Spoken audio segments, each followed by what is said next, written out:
Então eu queria começar lembrando a vocês uma expressão, né, de Guimarães Rosa, que diz que mestre é aquele que de pequenos fatos tira grandes lições. Essa ideia, essa nossa capacidade de olhar para o aparentemente insignificante e, mergulhando nele, retirar um significado profundo, uma capacidade nossa, eu acho que ela está muito ligada a algo que foi expresso num texto aqui da Sociedade Teosófica, um texto originalmente escrito pela Blavatsky, em que ela define o que é, de onde vem o termo teosofia. E ela fala assim: a origem da palavra teosofia é grega e significa primária e literalmente sabedoria divina. Foi cunhada em Alexandria, no Egito, no século III d.C., por Amônio Sacas e seu discípulo Plotino, que eram filósofos neoplatônicos.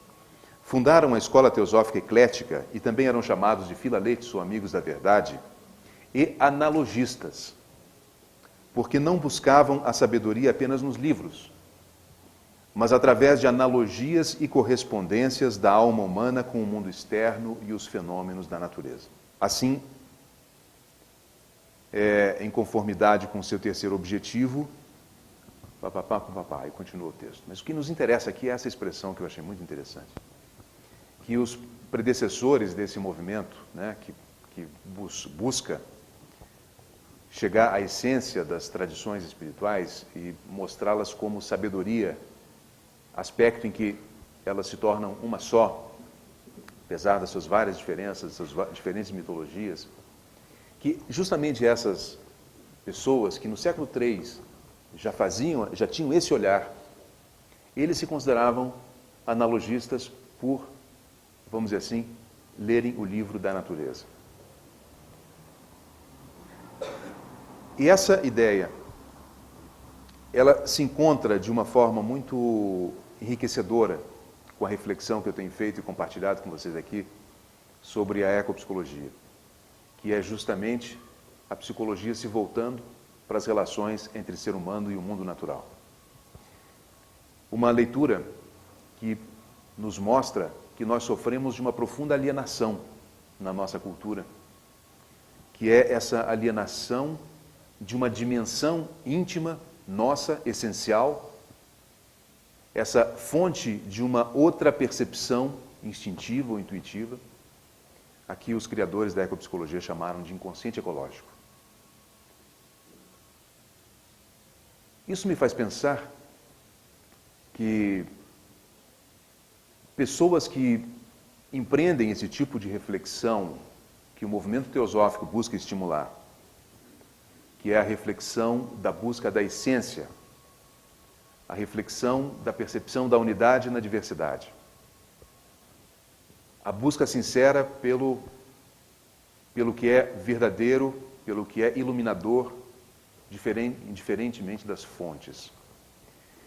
Essa linha de reflexão e as pessoas aptas a fazê-la, empreendê-la, tem já na sua origem um exemplo que pode ser profundamente enriquecedor, que é o de considerar, avaliar que os nossos estudos espirituais não deveriam se restringir a fontes literárias, mas que existe todo um universo a ser desvendado que não passa necessariamente pelo cognitivo, que não passa pelo racional, melhor dizendo, e que promete descobertas profundas.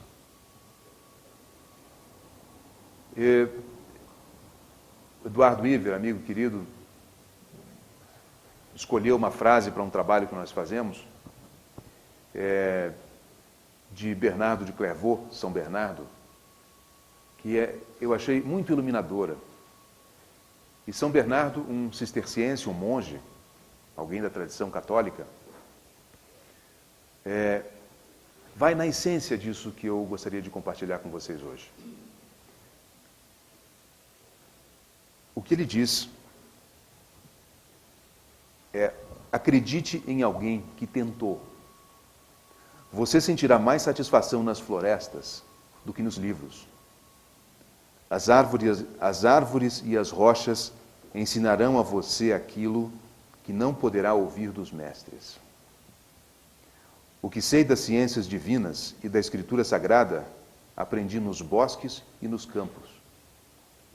Não tive outros mestres além das faias e os carvalhos. Isso nos faz pensar qual foi o tipo de experiência, que qualidade de experiência que esse personagem tão importante dentro da história da tradição cristã viveu, estava apto a gerar nele próprio, a ponto de textualmente considerar a natureza como algo ainda mais rico do que um mestre em corpo físico presente. Ele não é o único a dizer isso. Passagens como essa a gente encontra em diferentes fontes. E eu me pergunto, o que foi que aconteceu que essa forma de considerar a natureza ficou tão de fora da nossa cultura?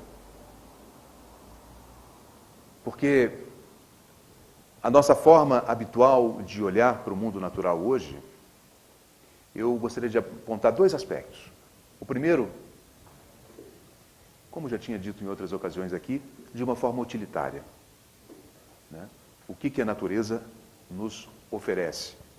E por detrás disso, um condicionamento nosso, cultural, de nos colocarmos acima da natureza e com um direito de uso e de vida e de morte sobre todas as outras espécies. Essa é uma característica. A outra característica, um autor me esclareceu, que é o nosso medo em relação ao mundo natural, dizendo que, na Idade Média, as florestas eram vistas como contendo demônios, contendo monstros, da mesma forma como os oceanos. O que numa leitura mais simbólica, a gente poderia pensar que, sendo o desconhecido, nos remete ao medo, né? Ao medo de monstros que podem ser monstros interiores. Não é negando que existam riscos de fato na natureza, isso a gente vai falar um pouquinho mais para frente. Mas que nós talvez tenhamos desenvolvido mesmo uma relação com o mundo natural que se limita nas nossas possibilidades por muitas projeções, por muitos, vamos dizer assim, eu diria, até lixos culturais que nós trazemos. Então, se nós hoje temos essa reflexão de que nós precisamos entender que a vida humana, ela depende da harmonia dos ecossistemas, ainda fica de fora do nosso discurso ambiental que a vida interior, psicológica e espiritual também depende, em grande medida, do mundo natural. Um dos aspectos que, para mim, deixa muito claro que esse raciocínio está correto é o fato de que, pela experiência de um psicólogo norte-americano que leva pessoas para a floresta e que percebeu que algumas pessoas, quando voltam de expedições, se sentem deprimidas porque experimentaram estados interiores na mata. E também sobre esse tipo de estados interiores eu quero me ater um pouco mais já. Mas que quando retornam, sentem uma diferença como se fosse uma perda de algo precioso. O estilo de vida que reencontram remonta a coisas velhas, a hábitos antigos, a preocupações pré-estabelecidas que desconectam a pessoa daquilo com que ela conseguiu fazer contato quando estava lá na mata. E essas pessoas muito frequentemente se deprimem. Depois de um tempo na cidade, acabam se deprimindo. E esse colega acaba descobrindo que o melhor antídoto para essa depressão pós-floresta é a prática da meditação. Então, olha que interessante.